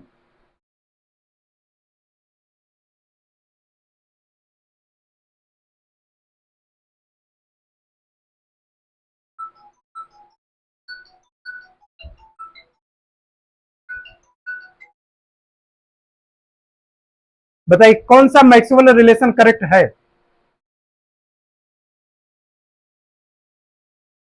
जवाब दीजिए सभी लोग। इसमें से आइडेंटिफाई करना है कि कौन सा मैक्सवेल रिलेशन हमारा करेक्ट है।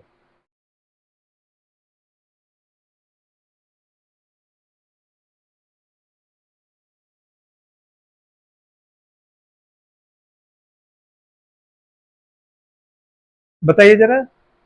23 दीपक कह रहे हैं, 23 का ए ऑप्शन सही है। देखिए, हम आपको तरीका बता दे रहे हैं। ये 4 अक्षर याद कर लीजिए, SPVT, Satya Prakash very tight person को याद कर लीजिए। बड़े आराम से इन 4 अक्षर का यूज कर लीजिए, आपको मैक्सवेल रिलेशन सभी याद हो जाएंगे। इन्हीं 4 अक्षर को ध्यान रखिए, इनका सीक्वेंस गड़बड़ नहीं होना चाहिए। देखिए जरा, अगर इस डायरेक्शन से देखें तो डेल यस और डेल वी, चाहे ऐसे लगाइए चाहे ऐसे लगाइए, दोनों चीजें सेम है। तो इधर से देखिए, डेल यस और डेल वी, जो राइट हैंड साइड बचेगा वह constant is equal to del P और del T at constant we.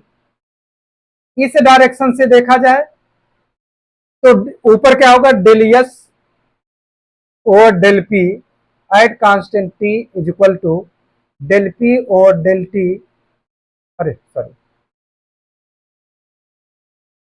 यहां से देखा, इस दिशा से देखा जाए तो डेल वी और del T at constant P. इस दिशा से देखा जाए तो डेल पी और del S at constant V is equal to del T और डेल वी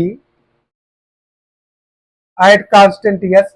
अगर इस दिशा से देखा जाए ऊपर की तरफ से तो डेल वी और del S is equal to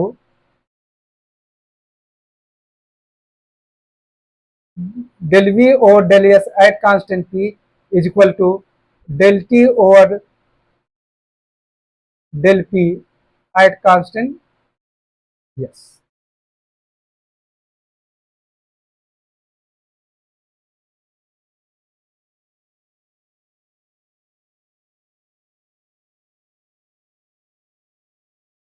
चलिए मैच करवाइए।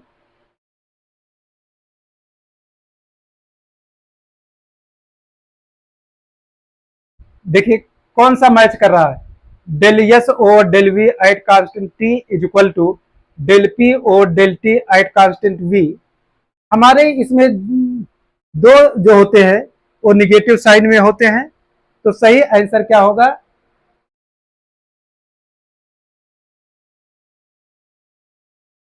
ऐसे देख लीजिए, del S over del V कोई है at constant T is equal to del P over del T at constant V है, और एक ऑप्शन क्या दिया गया है?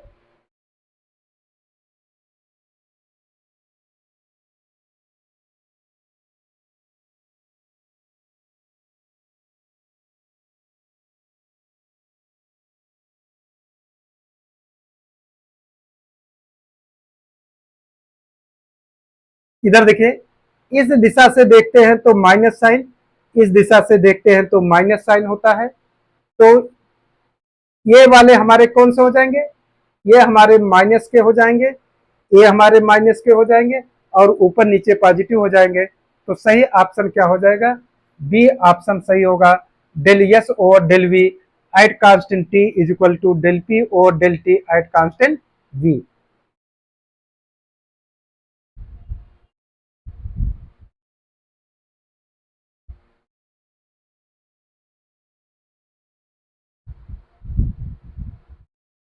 Del S over del V at constant T is equal, ठीक, तो ऑप्शन नंबर हमारा कौन सा सही हो जाएगा? बी ऑप्शन हमारा सही हो जाएगा।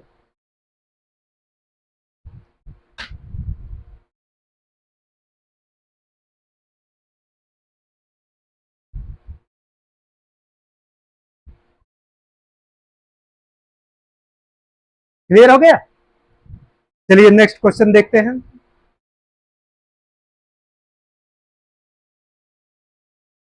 Correct, considering H2O as a weak ligand field, the number of unpaired electron in Mn H2O2 plus, H2O को एक दुर्बल निर्बल क्षेत्रीय लिगेंड मानते हुए Mn2 प्लस में अयुग्मित इलेक्ट्रॉनों की संख्या ज्ञात कीजिए। देखिए, मैग्नीज है H2O6 प्लस, तो मैग्नीज की जो इलेक्ट्रॉनिक कॉन्फ़िगरेशन होती है 18 3d5 4s2 होती है। इसका ऑक्सीडेशन नंबर +2 निकलेगा, तो Mn2 plus equal to 18 3d5 4s0।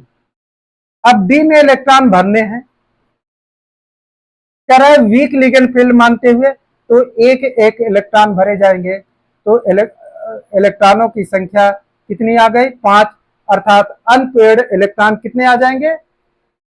5 आ जाएंगे। तो सही ऑप्शन क्या हो जाएगा? 24 का ए ऑप्शन हमारा सही हो जाएगा। तो सही ऑप्शन क्या होगा? 24 का ए। क्वेश्चन नंबर 25 का रहा है, the rate law for a reaction is given below. एक अभिक्रिया के लिए दर नियम नीचे दिया गया है। रेट बराबर के सी ए पे पावर एस, सी बी पे पावर एस, सी सी पे power T, where C, A and CB are molar concentration of reactant A, B and C respectively. What is the order of with respect to B? Question कह रहा है कि order of reaction with respect to B क्या होगा? B के दीपक पटेल कह रहा है 25 का डी ऑप्शन सही होगा। देखिए, यह मेथड कहलाता है ओस्टवाल्ड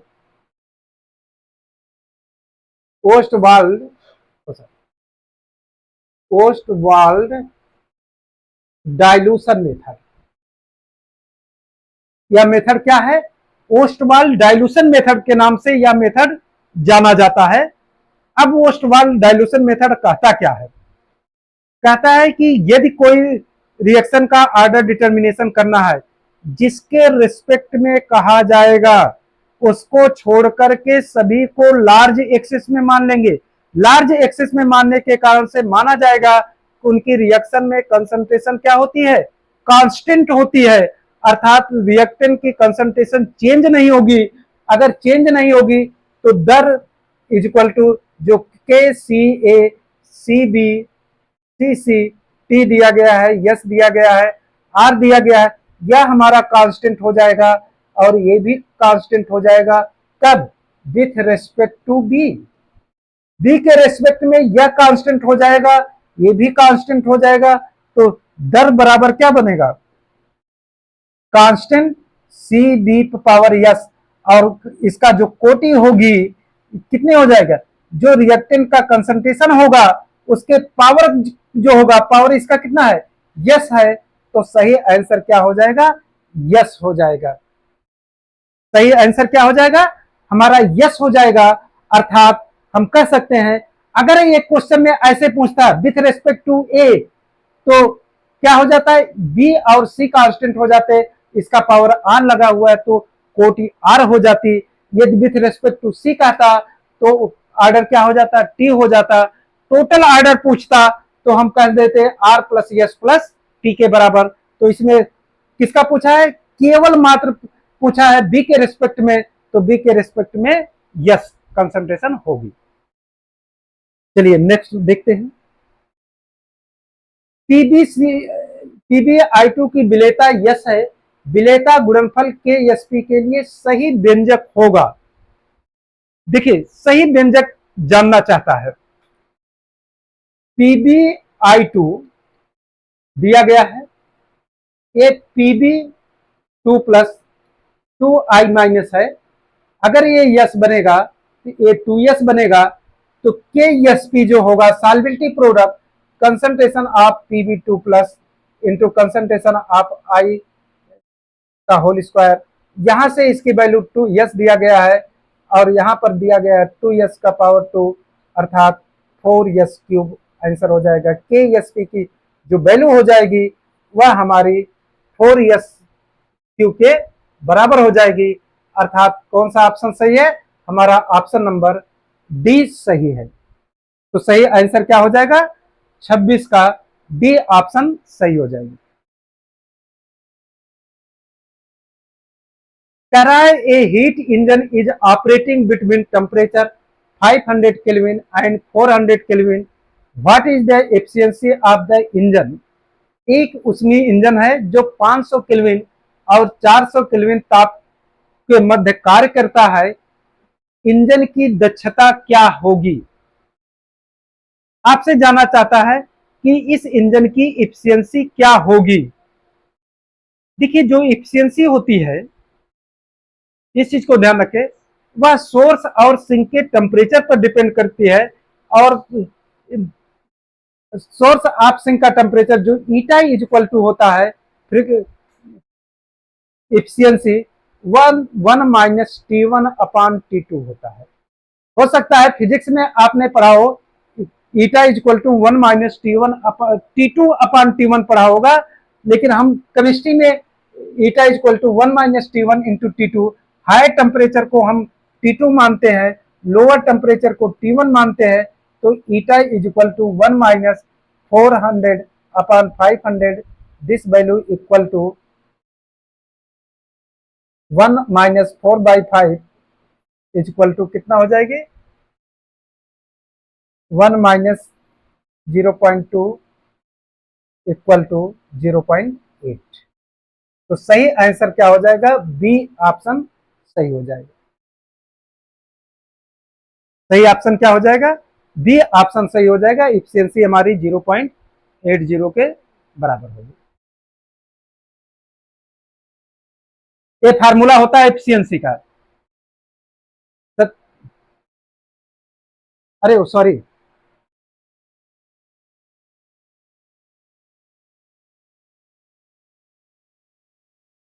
अरे सॉरी, ये गलत थोड़ा सा हो गया। देखिए कैलकुलेशन में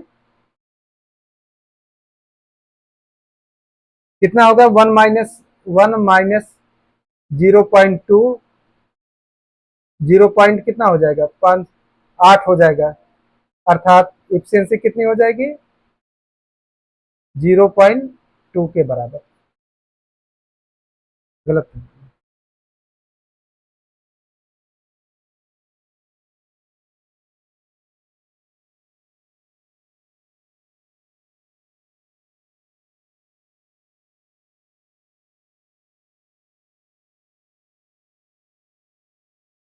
देखिए, अभी तक कोई ऐसा इंजन नहीं बना है जो श्योर पूरा का पूरा जितना हीट हम सप्लाई करें वह वर्क में कन्वर्ट कर दे। अभी तक कोई ऐसा इंजन नहीं बना है। अगर यह देखिए, ये तो फार्मूला है, ये ईटा इक्वल टू 1-T1/T2 है। इससे निकाल लेंगे T1 T2 के वैल्यू। हमेशा हायर टेम्परेचर की वैल्यू जो होती है वह T2 के बराबर होती है। चलिए नेक्स्ट क्वेश्चन देखा जाए। विच of the following electronic transition requires least energy. इनमें से कौन निम्न में किस इलेक्ट्रॉनिक संकरण के लिए न्यूनतम ऊर्जा की आवश्यकता पड़ेगी। न्यूनतम की बात कर रहा है। देखिए, जो इलेक्ट्रॉनिक ट्रांजिशन होता है उसको इस तरीके से रिप्रेजेंट करते हैं। इसे सिग्मा कहा जाता है, इसे पाई कहा जाता है, इसे नॉन बॉन्डिंग कहा जाता है,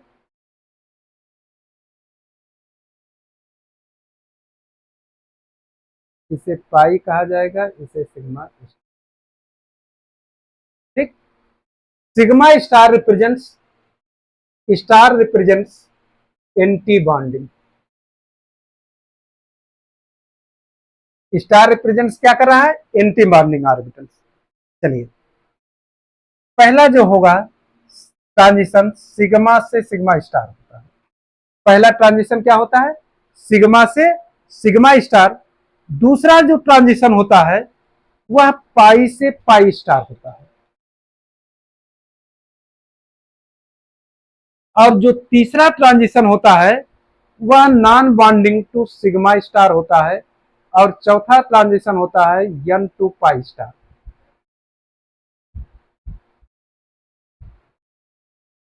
चार ट्रांजिशन हुए तो सबसे एनर्जी किसकी ज्यादा हो गई। देखिए,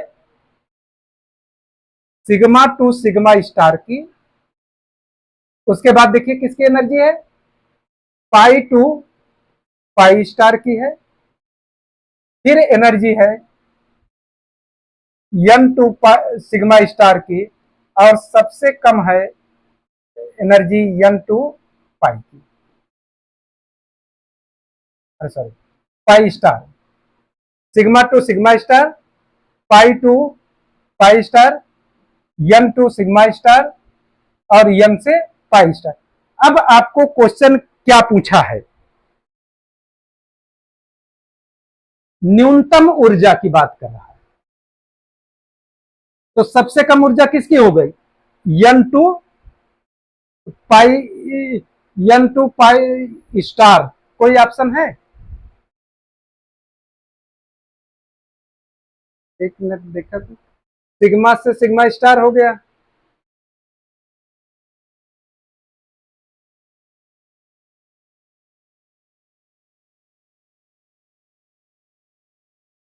पाई to sigma to pi star.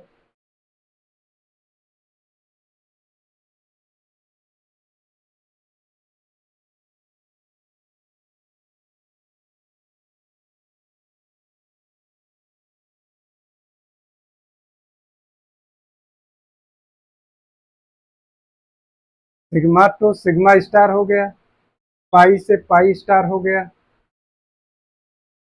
N to sigma star. ये ऑप्शन यहां थोड़ा सुधार लीजिए, इसे एन टू पाई स्टार होना चाहिए। इसे क्या होना चाहिए, एन टू पाई स्टार। यही एन टू पाई स्टार जो है सबसे मिनिमम एनर्जी होगी। देखिए, अगर इसी की बात करता है, delta E is proportional to lambda होता है। एनर्जी यहां तो किसका पूछा है, एनर्जी की। अगर वेवलेंथ की होता है तो इसका उल्टा कर देते। तो सही ऑप्शन हमारा क्या है, डी ऑप्शन सही है। एन टू पाई स्टार की जो एनर्जी होती है वह सबसे कम होगी। चलिए नेक्स्ट क्वेश्चन देखें। Correct which one of the following compound will have lambda max 273 nanometer निम्न में से 273 नैनोमीटर किस यौगिक के लैम्डा मैक्स होगा? पहला ऑप्शन दे रहा है, ये देखिए ब्यूटाडाइन है, यह स्पेक्ट्रोस्कोपी का क्वेश्चन है। इसको निकालने के लिए दो चीजों का आप पहले जान लीजिए। पहला ऑप्शन ये चेक कर लीजिए कि यदि दो डबल बॉन्ड एक रिंग में होंगे, ध्यान दीजिए, दो डबल बॉन्ड यदि एक रिंग में होंगे तो उसे दो डबल बॉन्ड एक ही रिंग में होंगे,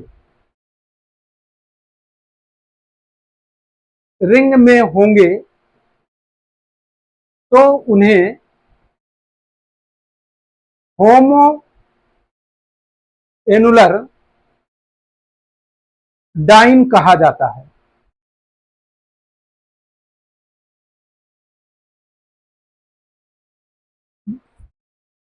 जैसे देखिए, यह इसमें दो डबल बॉन्ड एक ही रिंग में है, यहां भी दो डबल बॉन्ड एक ही रिंग में है, यहां भी दो डबल बॉन्ड एक ही रिंग में है, लेकिन यहां पर दो डबल बॉन्ड क्या है, डिफरेंट रिंग में है, इसलिए यह होमो नहीं कहलाएगा। होमो कौन कौन कहलाएगा? एक ए कहलाएगा, एक ए कहलाएगा, एक ए कहलाएगा। ये तो हो गया होमो। हेट्रो क्या कहता है? यदि दो डबल बॉन्ड अलग अलग रिंग में हो जाए तो उसे हेट्रो कहा जाता है। यहां देखिए, ये दो डबल बॉन्ड अलग रिंग में है, इसलिए यह हेट्रो कहलाएगा। यह दोनों डबल बॉन्ड एक दूसरे रिंग में है, इसलिए हेट्रो कहलाएगा। जब होमो और हेट्रो दोनों प्रेजेंट हो तो सदैव होमो कंसीडर किया जाएगा। यहां पर देखिए, यह हमारा क्या है? होमो है, यह हमारा हेट्रो है, और यह भी हमारा होमो है, और यह भी हमारा हेट्रो है। हेट्रो प्लस होमो दोनों है। अगर होमो प्लस हेट्रो हो तो सदैव होमो कंसीडर किया जाता है। ये तो पता चल गया कि भाई कौन कौन होमो होते हैं। जो होमो को होते हैं, होमो की बेस वैल्यू होती है 253, हेट्रो की बेस वैल्यू होती है 214 नैनोमीटर। कितनी होती है? 253 और 214। होमो की बेस वैल्यू सदैव कितनी कही जाएगी? 200, होमो की 253, हेट्रो की 214। अब हमको लैम्डा मैक्स निकालना है, तो दो चीजें और जानना पड़ेगा आपको। एक होता है रिंग रेजिड्यू।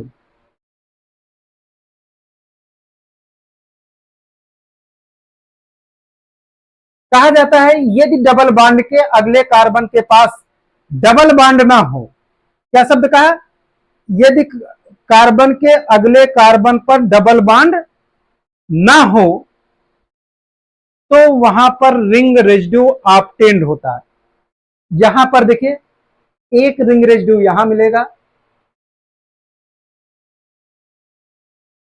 एक रिंग रेजिड्यू यहां पर, एक रिंग रेजिड्यू यहां पर, एक रिंग रेजिड्यू, यह भी रिंग रेजिड्यू, ये भी रिंग रेजिड्यू, ये भी रिंग रेजिड्यू। दो अल्टरनेट डबल बॉन्ड के बीच कभी भी रिंग रेजिड्यू ऑब्टेन नहीं होता है। एक रिंग रेजिड्यू यहां मिलेगा, देखिए, एक यहां मिलेगा, एक यहां मिलेगा। इसमें कहां कहां मिलेंगे? यहां मिलेगा एक यहां मिलेगा, एक यहां मिलेगा। यहां पे कितने मिलेंगे? एक यहां मिलेगा, एक यहां मिलेगा, एक यहां मिलेगा। कोई ग्रुप तभी कंसीडर किया जाएगा जब वह डबल बॉन्ड पर होगा। यहां पर यह क्या है? डबल बॉन्ड है, तो वन एल्किल ग्रुप भी होगा। ठीक। एक होता है इक्जोसाइक्लिक। क्या होता है? इक्जोसाइक्लिक। डबल बॉन्ड से रिंग से बाहर निकलते हुए डबल बॉन्ड को हम लोग इक्जोसाइक्लिक डबल बॉन्ड कहते हैं। किसके? रिंग से बाहर निकलता हुआ डबल बॉन्ड। तो रिंग से बाहर निकलता हुआ डबल बॉन्ड ये है, इसलिए यह एक जो होगा, इसमें भी एक जो होगा, और इसमें भी यह भी एक जो होगा, और यह भी एक जो होगा। बस इतने पॉइंट्स उकर लीजिए। अब इसका देख लीजिए, बेस वैल्यू कितनी हो गई? बेस वैल्यू हो गई 253, बिकॉज होमोडाइन है। तो कितने रिंग रेसिड्यू, 1 2 3, एक रिंग रेसिड्यू की वैल्यू 5, तो 3 रिंग रेसिड्यू इक्वल टू 5 गुणते 1 बराबर 15 हो जाएगा। 1 एक्जोसाइक्लिक की वैल्यू 5, तो कितना होगा 20, ऐड करिए 273, अर्थात पहला ही क्वेश्चन में आंसर मिल जा रहा 273, तो सही ऑप्शन हमारा क्या होगा 273, अर्थात पहला ही ऑप्शन सही होगा। इस पर हम क्लास ले लेंगे आपको स्पेक्ट्रोस्कोपी पर, क्योंकि बिना लंबी क्लास लगेगी तभी स्पेक्ट्रोस्कोपी आप लोग को क्लियर हो पाएगा। तो चलिए नेक्स्ट क्वेश्चन करते हैं। Arrange the following compound in order of their decreasing carbon carbon oxygen double bond stretching frequency. निम्न यौगिकों के उनके कार्बन ऑक्सीजन दो अबंध तनाव आवृत्ति के घटते क्रम में व्यवस्थित कीजिए। थोड़ा सा क्वेश्चन ये गलत प्रिंट आउट हो गया, देखिए।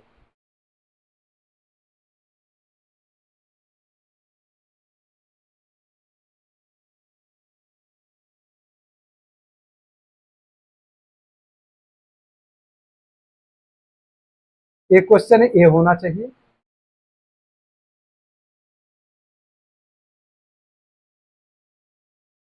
ये हमारा एमाइड है, देखिए CH3 डबल बॉन्ड NH2,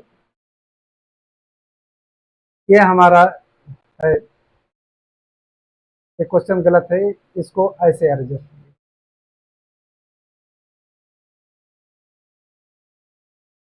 ये तो एल्डिहाइड है ही है, इसमें कोई दिक्कत ही नहीं है। पूछ रहा है कि क्या ऑर्डर होगा, जरा देखा जाए। देखिए जो वाइब्रेशनल फ्रीक्वेंसी होती है, vibrational frequency directly proportional to force constant,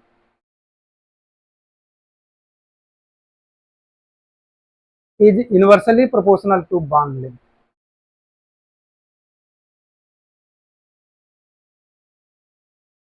bond length ज्यादा तो क्या होगा, बॉन्ड लेंथ ज्यादा होगा तो वाइब्रेशनल फ्रीक्वेंसी कम होगी। चलिए, इसके पास लोन पेयर इलेक्ट्रॉन है, अर्थात यह रेजोनेंस शो करेगा। रेजोनेंस इफेक्ट इसमें डोमिनेंट होगा। Cl में वनली इंडक्टिव इफेक्ट,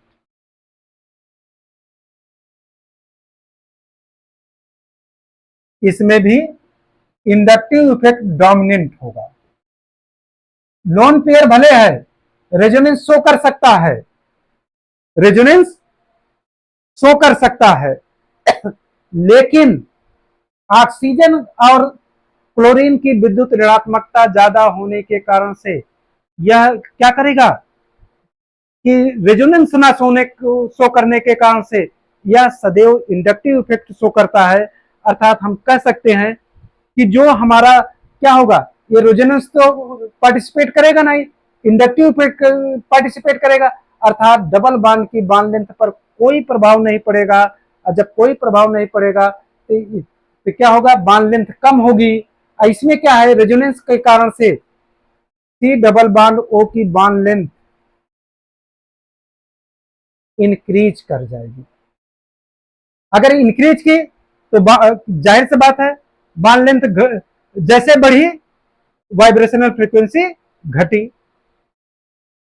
अब चलिए हम लोग सीक्वेंस जानना चाहता है, तो ऑक्सीजन और क्लोरीन है, क्लोरीन की विद्युत ऋणात्मकता ज्यादा होने के कारण से इंडक्टिव इफेक्ट ज्यादा डोमिनेंट होगा एज कंपेरिजन रेजोनेंस, तो सबसे ज्यादा होगी किसकी, सेकेंड नंबर की वाइब्रेशनल फ्रीक्वेंसी। अगर इसे 1 कहा जाए, इसे 2 कहा जाए, इसे 3 कहा जाए, इसे 4 कहा जाए, तो सबसे ज्यादा किसकी होगी, 2 की हो जाएगी।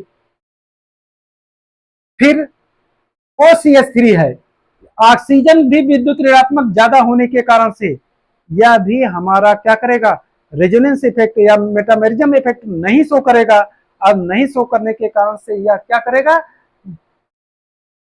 यह भी इंडक्टिव इफेक्ट ऑपरेट करेगा, अर्थात नंबर 2 पर चला जाएगा 1 नंबर। अब एस्टल्डिहाइड है और ये है, इसमें कोई इफेक्ट ऑपरेट ना होने के कारण से डबल बॉन्ड की बॉन्ड लेंथ बनी रह जाएगी, अर्थात 3 नंबर की सबसे ज्यादा होगी, और यह रेजोनेंस इफेक्ट होने के कारण से यहाँ पर क्या होगी, बॉन्ड लेंथ बढ़ जाएगी। यदि बॉन्ड लेंथ बढ़ जाने के कारण से वाइब्रेशनल फ्रीक्वेंसी घट जाएगी, क्योंकि बॉन्ड लेंथ जैसे बढ़ी, देखिए यहाँ पर लिखा गया है फोर्स कांस्टेंट बढ़ेगा तो भी वाइब्रेशनल फ्रीक्वेंसी बढ़ेगी, अगर बॉन्ड लेंथ बढ़ेगी तो निश्चित रूप से वाइब्रेशनल फ्रीक्वेंसी घट जाएगी। तो सबसे कम किसकी हो जाएगी, 4 नंबर के। तो कौन सा ऑप्शन सही है, ऑप्शन नंबर बी हमारा सही है। तो हम लोग क्या करेंगे, बी ऑप्शन को करेक्ट कर लेंगे।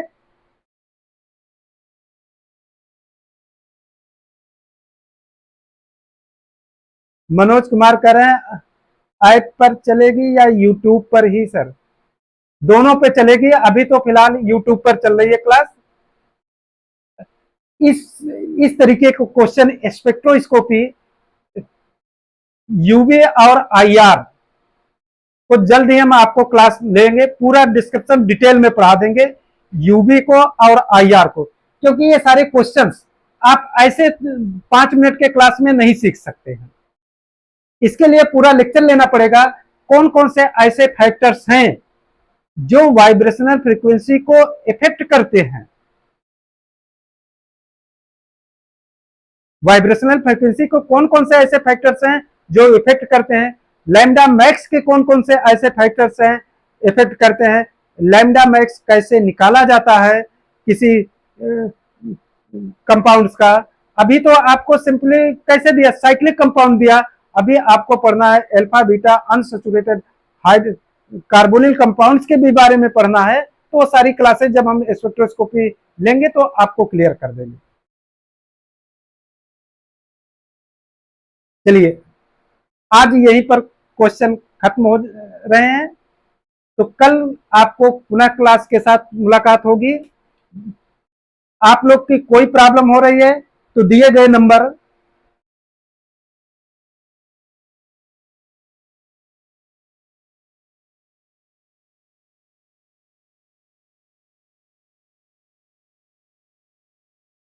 यदि ज्वाइन करने में कोई प्रॉब्लम हो रही है तो दिए गए नंबर पर आप कॉल कर लीजिए, मैसेज कर दीजिए, जो आपको सुविधा लगे। अगर कोई प्रॉब्लम हो रही है तो इस दिए गए नंबर पर आप लोग जो है कॉल करके पूछ सकते हैं, जानकारी ले सकते हैं। चलिए आज यहीं पर खत्म हो रहा है, कल आपसे पुनः कल भी क्वेश्चन पेपर ही कराया जाएगा, टेस्ट पेपर 2 कराया जाएगा, जो कि बहुत इंपॉर्टेंट एलटी ग्रेड के दृष्टि से बहुत ही इंपॉर्टेंट क्वेश्चन है। एलटी ग्रेड में इसी तरीके के क्वेश्चन पेपर्स हमेशा एग्जामिनेशन में आते हैं।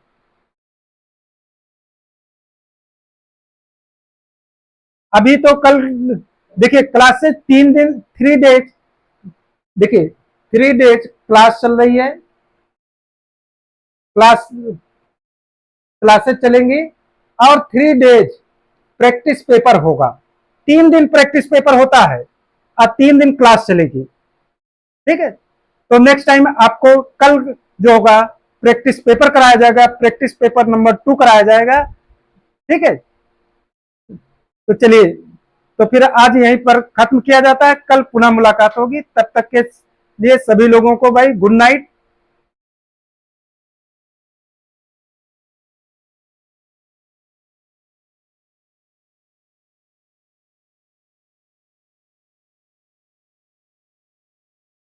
तो भी इसमें